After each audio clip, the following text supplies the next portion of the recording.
14 থেকে 35 এটা এমনই এক সময় যখন মানুষের ভেতরে অনেক হাই লেভেলের এনার্জি থাকে।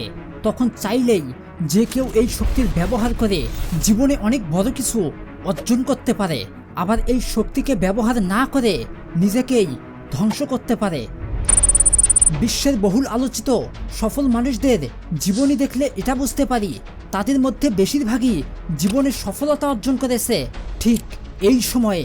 তাই বলাই যায় এটাই হলো জীবনের মোস্ট ইম্পর্টেন্ট সময়, যে সময়ে নিজের কেরিয়ার বিল্ড আপ ও জীবনের সফলতা অর্জন করা যায়।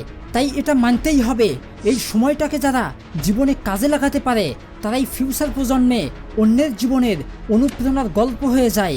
ওই প্রতিটা স্বপ্ন যেগুলো তুমি মন থেকে দেখো, প্রতিটা স্বপ্ন যেগুলো তোমাকে ঘুমাতে দেয় না, যেগুলো পূরণের ইচ্ছা তোমাকে পাগল করে ফেলছে, তুমি কি মানসিকভাবে প্রস্তুত আছো স্বপ্ন পূরণের প্রতিটা কাজ করার জন্য? তাহলে বিলিভ মি, পৃথিবীতে এমন কোনো শক্তি নেই যা তোমাকে তোমার স্বপ্ন থেকে দূরে সরাবে। মনে রেখো বন্ধু, अगर किसी चीज को दिल से चाहो तो पूरी कायनात उस तुमसे मिलने की कोशिश में लग जाती है।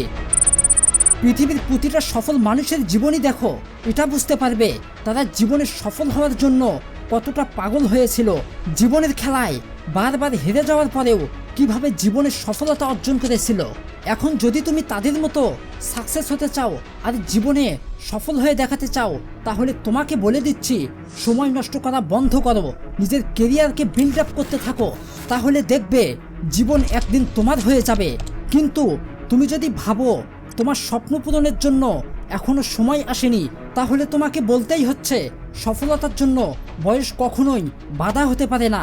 স্টিভ জবস, বিল গেটস আর জাকারবার্গের মতো হাজারো সফল মানুষ রয়েছে যারা তোমার মতো বয়সে মাল্টিন্যাশনাল কোম্পানির মালিক হয়ে দেখিয়েছে।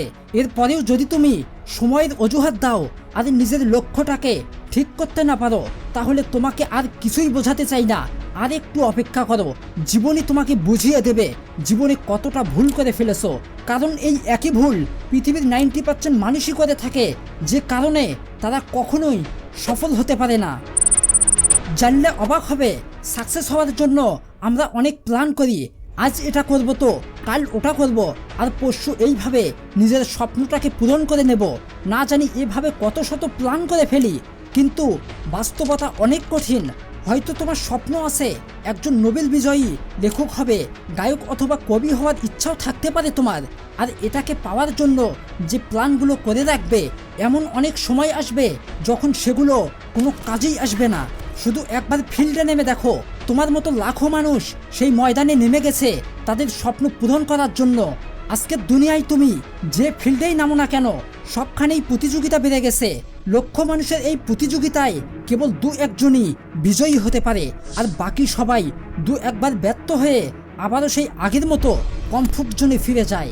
তাই এখানে শুধু তোমাকে এটাই বলতে পারবো, সময় নষ্ট করার বদ অভ্যাস আজকেই দূর করো আর নিজেকে শক্ত বানাতে থাকো। ভবিষ্যতের জীবনকে সুন্দর বানাতে আজ থেকেই তৈরি হয়ে যাও, কেননা কখন তোমার স্বপ্নের উপর আঘাত আসবে আর জীবন তোমাকে কখন কিভাবে কোথায় নিয়ে যাবে তা কেউই বলতে পারবে না। তাই তুমি যে ফিল্ডেই থাকো না কেন, নিজের সর্বোচ্চ দিয়ে প্রাণপণে চেষ্টা করো আর সময়ের সাথে নিজেকে পরিবর্তন করতে থাকো, যাতে ভবিষ্যতে তোমাকে এই আফসোস করতে না হয় যে আজ থেকে বছর কয়েক আগে যদি আমি স্বপ্ন পূরণের বীজটি রোপণ করতাম, তাহলে এতদিনে হয়তো তার ফল উপভোগ করতাম। ভবিষ্যতে যাতে কখনোই তোমাকে এই আফসোস করতে না হয়, এর জন্য আজ থেকেই শুরু করে দাও স্বপ্ন পূরণের পরিশ্রম। তাহলে ভবিষ্যতে যেই সময়ে গিয়ে তোমাকে আফসোস করতে হতো, চাইলে সেই সময়ের আগেই তুমি তোমার স্বপ্নটাকে পূরণ করতে পারবে। কিন্তু আফসোস, এর পরেও যদি তুমি স্বপ্ন পূরণের প্রস্তুতি না নিতে থাকো, তাহলে যতদিনে তোমার বুঝে আসবে ততদিনে অনেক বেশি দেরি হয়ে যাবে। তখন না থাকবে দেহে শক্তি আর না থাকবে মনে বল। সব থেকে আসল বিষয় এটাই যে তখন অনেক আফসোস হবে, কিন্তু সেটাকে অ্যাচিভ করার মতো সময় থাকবে না তোমার হাতে। তখন তুমি বারবার পিছনে ফিরে তাকাবে আর নিজেকে অপদার্থ বলে গালি দিতে থাকবে, কিন্তু তাতে কিছুই ফিরে পাবে না যা তুমি জীবন থেকে হারিয়ে ফেলেছো।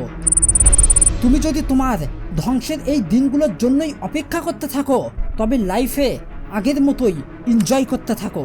শুধু এটা মনে রাখবে, জীবন থেকে কোনো কিছু পাওয়ার আশা একেবারে বাদ দিয়ে দাও। কিন্তু সত্যিই যদি জীবন থেকে কোনো কিছু পাওয়ার আশা করে থাকো, তবে এত চিন্তা ভাবনা না করে ফিল্ডে নেমে পড়ো আজই। আর এখন থেকেই কত লক্ষ কোটি মানুষ তোমাকে হারাতে চাইছে, ইট ডাজেন্ট ম্যাটার। তুমি শুধু নিজের উপরে বিশ্বাস রাখো আর সামনে এগিয়ে চলো। যত যাই হোক না কেন, কেউ তোমাকে থামাতে পারবে না। ভিডিওটি তোমার কেমন লেগেছে অবশ্যই জানাবে। ভিডিওতে বলা একটি কথাও যদি তোমার মন ছুঁয়ে থাকে তবে একটি লাইক করে দিও।